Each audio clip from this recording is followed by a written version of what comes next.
গৰম দিনটো যে কেতিয়া যাব নহয়, ঘৰত থাকিবলৈকে অসুবিধা, তেনেকুৱাত আকৌ বাহিৰত কাম কৰাখিনিৰ বাবে কেনেকুৱা কষ্ট বাৰু ৰাইজ।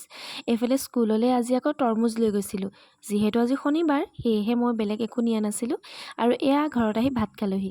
আজি মই বনাই থৈ গৈছিলোঁ কেপচিকাম বিলাহী আলু ভাজি, সৰু আলুগুটি ভাজি আৰু কলডিলৰ এখন ভাজি। লগতে কালি অকণমান ছাগলী মাংস আছিল, তাৰো অকণমান লৈ ল'লোঁ।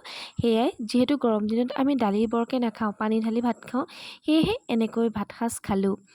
তাৰপিছতে আহিলে ককা, আৰু ককা আহি এইয়া চফাত অকণমান পৰিছে আৰু আৰাম কৰিছে। ইফালে মোৰ লগত কথা পাতিও আছে আৰু মই তেওঁৰ লগত কথা পাতি পাতি এইফালে মৌচুমী টেঙা আৰু মালতা টেঙাৰ ৰস উলিয়াইছোঁ। যিহেতু পেহীয়ে দি পঠাইছিলে ককাৰ বাবে, তেওঁ অকণমান অসুস্থ হৈ আছে, সেয়েহে পেহীয়ে তেওঁৰ বাবে বুলিয়েই দিছিলে আৰু তেওঁক মই মৌচুমী টেঙা আৰু মালতা টেঙা চেপি অকণমান ৰস উলিয়াই দিলোঁ।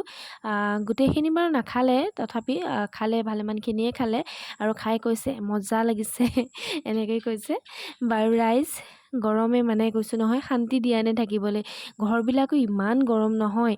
আপোনালোকৰ ফালে বাৰু গৰম কেনেকুৱা পৰিছে জনাব দেই। মোৰ এয়াহে অৱস্থা। এতিয়া গাটো ধুই লওঁগৈ, যিহেতু অন্নপ্ৰাশন এটা আছে, সেয়েহে তালৈ যাবৰ বাবে গা মানে 4বাৰমান ধোৱা হয়গৈ। এইফালে চাওকচোন, টিকলাটো যে ইমান মৰম লগা নহয়। অন্নপ্ৰাশন খাবলৈ আহিলোঁ আৰু তাক মানে ভিডিঅ' নকৰাকৈ থাকিব নোৱাৰিলোঁ। ইমান মৰম লগা আৰু অকণমানো আমনি নাই। বাৰু ৰাইজ, অন্নপ্ৰাশন খাই আহিলোঁ আৰু আজি ভিডিঅ'টো ইমানেই আছিলে। কেনে পালে জনাব। বাই।